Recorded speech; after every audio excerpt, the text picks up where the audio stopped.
Bismillahirrahmanirrahim. Assalamualaikum warahmatullahi wabarakatuh. Alhamdulillahirabbil alamin.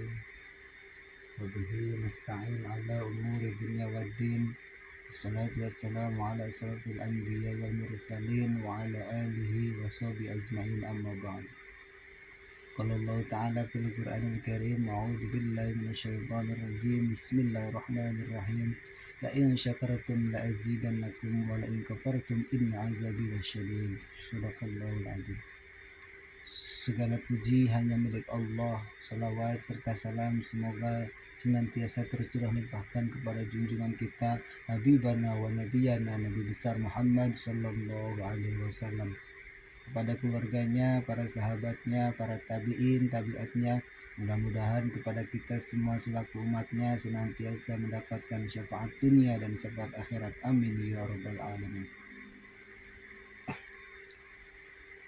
Pada kesempatan yang berbahagia ini, saya di sini akan menyampaikan sedikit tausiah dengan tema moderasi beragama sebagai jalur mewujudkan kehidupan yang damai dan harmonis.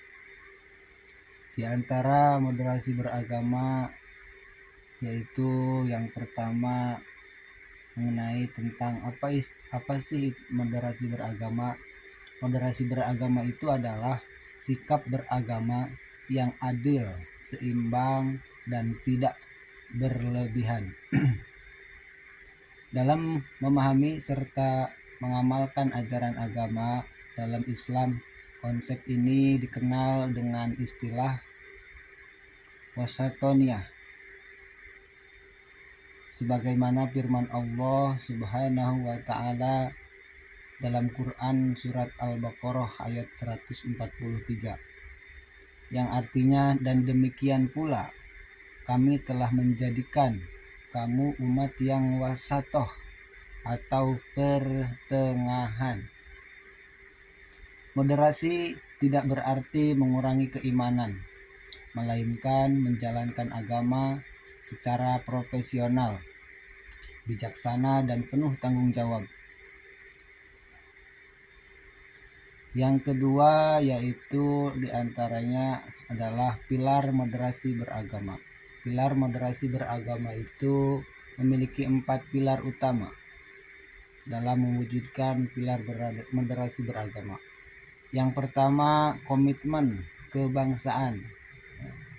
Seseorang muslim yang baik adalah warga negara yang mencintai tanah airnya. Hal ini sejalan dengan nilai Islam yang menjunjung persatuan dan kedamaian. Yang kedua dalam pilar moderasi beragama yaitu toleransi. Toleransi bukan berarti mencampur adukan akidah, tetapi menghormati perbedaan keyakinan dan hidup berdampingan secara damai. Yang ketiga, anti kekerasan, di mana anti kekerasan ini menjadikan pilar moderasi beragama atau menjadikan kita untuk menjadikan penengah. Islam tidak mengajarkan kekerasan dalam menyampaikan ajaran. Rasulullah SAW bersabda dalam hadis riwayat Muslim yang artinya, sesungguhnya Allah itu maha lembut dan mencintai kelembutan dalam setiap urusan. Yang keempat dalam pilar moderasi beragama yaitu akomodatif terhadap budaya lokal. Artinya kita harus mencintai budaya lokal. Selama tidak bertentangan dengan syariat, budaya dapat menjadi saran dakwah yang menyejukkan dan membangun keharmonisan sosial. 4 pilar ini harus kita pegang dalam menjalankan ajaran agama Islam supaya tidak terjadi yang namanya perbentrokan antar manusia. Pentingnya moderasi beragama bagi generasi muda, yaitu generasi muda hidup di era digital yang penuh arus informasi bagi yang benar maupun menyesatkan. Tanpa sikap moderat, seseorang mudah terpengaruh paham ekstrim, ujar kebencian, dan sikap eksklusif. Moderasi beragama menjadi benteng agar generasi muda tidak mudah terprovokasi oleh orang lain dalam hal berita di media sosial, mampu berpikir kritis dan bijak atas apa yang sudah menjadi kewenangan di dalam pemerintahan atau kepemimpinan, menjadi agen perdamaian di tengah masyarakat, di mana ketika ada kericuhan atau permasalahan di masyarakat, kita bisa menjadi pendamai di antara mereka yang sedang menghadapi masalah tersebut. Untuk bahaya ekstrim dan fanatisme dalam moderasi beragama, yaitu ekstremisme lahir dari pemahaman agama yang sempit dan kaku. Sikap ini dapat melahirkan intoleransi, konflik sosial, bahkan kekerasan atas nama agama.